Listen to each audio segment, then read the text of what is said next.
வணக்கம். இப்போ எல்லார் மனசுலயும் ஒரே கேள்விதான். இந்த வருஷ பொங்கல் பரிசு என்ன? ஒருவேளை ரொக்க பணம் கிடைச்சா அதை எப்படி நமக்காக வேலை செய்ய வைக்கிறது? இந்த ரெண்டு முக்கியமான விஷயத்தையும் பத்தி தான் நாம இப்ப பார்க்க போறோம். வாங்க உள்ள போலாம். சரி, நேரடியா விஷயத்துக்கு வந்துடலாம். இப்போ எல்லாரும் கேக்குற முதல் கேள்வி இதுதான். இந்த வருஷம் பொங்கல் பரிசு தொகுப்புல என்னென்னலாம் கிடைக்க போகுது? கேஷ் கிடைக்குமா கிடைக்காதான்னு ஒரே பேச்சா இருக்கு. ஆனா அதுக்குள்ள ஒரு விஷயம் மட்டும் கன்ஃபார்ம் ஆயிடுச்சு. அது என்னன்னா, ஒவ்வொரு ரேஷன் அட்டைதாரருக்கும் பொங்கல் பரிசு தொகுப்புல 1 கிலோ பச்சரிசியும் 1 கிலோ சர்க்கரையும் நிச்சயமா உண்டு. இது வெறும் வார்த்தை இல்லைங்க. கிட்டத்தட்ட 2500 டன் பச்சரிசி ஆந்திராவில இருந்து சரக்கு ரயில் மூலமா ஈரோட்டுக்கு வந்து சேர்ந்துடுச்சு. இதுல இருந்து என்ன தெரியுது? பரிசு தொகுப்போட ஒரு முக்கியமான பகுதி ஏற்கனவே ரெடி ஆயிடுச்சு. சரி, மளிகை பொருட்கள் எல்லாம் ஓகே. ஆனா மக்கள் ரொம்ப ஆவலா எதிர்பார்த்துட்டு இருக்கிற அந்த ரொக்க பரிசு, அது பத்தி இன்னும் எந்த ஒரு அதிகாரப்பூர்வ அறிவிப்பும் வரல. ஏன்னா இது முதலமைச்சர் மட்டத்துல எடுக்க வேண்டிய முடிவு. அதனால அமைச்சர்கள் இத பத்தி என்ன சொல்றாங்கன்னு பார்க்கலாம். ஆமா, மக்கள் ரொம்ப ஆவலா எதிர்பார்க்கிற ரெண்டே விஷயம். ஒன்னு ரொக்க பணம், இன்னொன்னு கரும்பு. இந்த ரெண்டு விஷயத்திலயும் ஒரு தெளிவு இல்லாம இருக்கே. இதுக்கு அமைச்சர்களோட பதில் என்னவா இருக்கு? அமைச்சர் பெரிய கருப்பன் ரொம்ப தெளிவா சொல்லிட்டாரு. 1000 ரூபாய் கொடுக்கிற அதிகாரம் எங்கிட்ட இல்ல, அது முதலமைச்சர் கிட்ட தான் இருக்கு. அவரோட உத்தரவுப்படி தான் நாங்க செயல்படுவோம்னு சொல்லியிருக்காரு. இதே விஷயத்தை தான் மத்த அமைச்சர்களும் சொல்றாங்க. அமைச்சர் பெரியசாமியும் இறுதி முடிவை முதலமைச்சர் தான் சரியான நேரத்துல அறிவிப்பார்னு சொல்லியிருக்காரு. இந்த அரசியல் சூழ்நிலையில நாம இன்னொன்னையும் கவனிக்கணும். எதிர்க்கட்சி தலைவர் எடப்பாடி பழனிசாமி ஒவ்வொரு குடும்பத்துக்கும் 5000 ரூபாய் ரொக்க பரிசு கொடுக்கணும்னு ஒரு கோரிக்கை வச்சிருக்காரு. சரி, இந்த அரசியல் அறிவிப்புகள் எல்லாம் ஒரு பக்கம் இருக்கட்டும். நமக்கு கிடைக்க போற இந்த பணம் நம்ம குடும்பங்களுக்கு என்ன மாதிரியான ஒரு நிதி வாய்ப்பை உருவாக்கும்னு பாப்போம். இது ஒரு பெரிய மாற்றத்தோட தொடக்கமா கூட இருக்கலாம், இல்லையா? இப்போதைக்கு அடிபடுற தகவல் படி பொங்கல் பரிசா ஒரு தொகையும் கூடவே நிறைய பேருக்கு ஏற்கனவே கிடைச்சிட்டு இருக்கிற மகளிர் உரிமை தொகையான அந்த 1000 ரூபாயும் சேரும்போது ஜனவரி மாசம் பல குடும்பங்களுக்கு ஒரு நல்ல நிதி உதவி கிடைக்க வாய்ப்பு இருக்கு. அப்போ இந்த ரெண்டு தொகையும் சேர்ந்தா ஒரு குடும்பத்துக்கு கிடைக்க வாய்ப்பு இருக்கிற மொத்த தொகை 4000 ரூபாய்.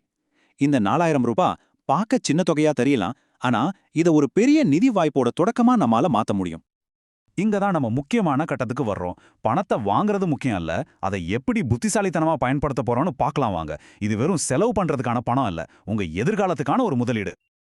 சரி, அப்போ இந்த பணத்தை எப்படி நமக்காக வேலை செய்ய வைக்கலாம்? இதோ உங்களுக்காக சில எளிமையான முதலீட்டு ஆலோசனைகள். இந்த அட்டவணைய கொஞ்சம் பாருங்க. இதுல 4 விதமான முதலீட்டு வழிகளை ஒப்பிட்டு காட்டியிருக்கோம்.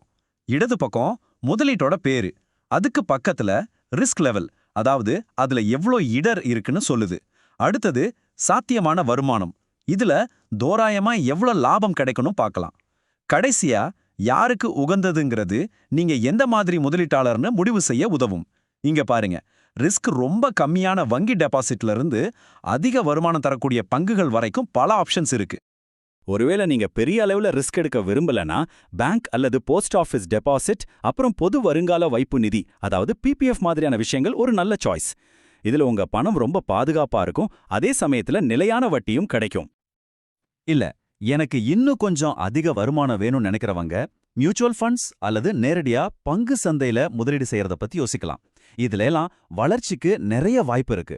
ஆனா ஒண்ணு மட்டும் ஞாபகம் வச்சுக்கணும், அதிக வருமானம்னா ரிஸ்க்கும் கொஞ்சம் அதிகமா தான் இருக்கும். ஒரு சின்ன முதலீடு எப்படி ஒரு பெரிய தொகையா மாறுதுன்னு பார்க்கலாமா?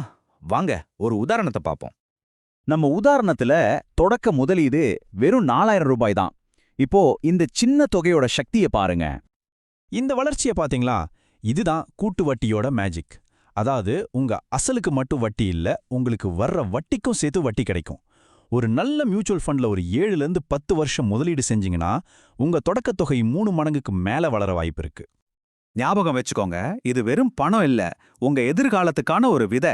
இன்னைக்கு நீங்க எடுக்கிற ஒரு சின்ன முடிவு நாளைக்கு ஒரு பெரிய மாற்றத்தை உருவாக்க போகுது. எப்படி ஆரம்பிக்கிறதுன்னு ஒரே குழப்பமா இருக்கா? ரொம்ப சிம்பிள். இதோ ஒரு 3 ஸ்டெப் பிளான். முதல்ல உங்களால எவ்வளவு ரிஸ்க் எடுக்க முடியும்னு முடிவு பண்ணுங்க. 2வது அதுக்கேத்த மாதிரி ஒரு முதலீடு வழியை தேர்ந்தெடுங்க. 3வது சின்னதா ஆரம்பிங்க, ஆனா தொடர்ந்து முதலீடு செஞ்சுட்டே இருங்க. அதனால இந்த பொங்கல் பரிசு வெறும் பணம் மட்டும் இல்ல, இது உங்க நிதி பயணத்தோட அடுத்த அத்தியாயத்தை தொடங்கறதுக்கான ஒரு சூப்பரான வாய்ப்பு. அந்த வாய்ப்பை சரியா பயன்படுத்திக்க நீங்க தயாரா? அந்த முடிவு உங்க கையில தான் இருக்கு.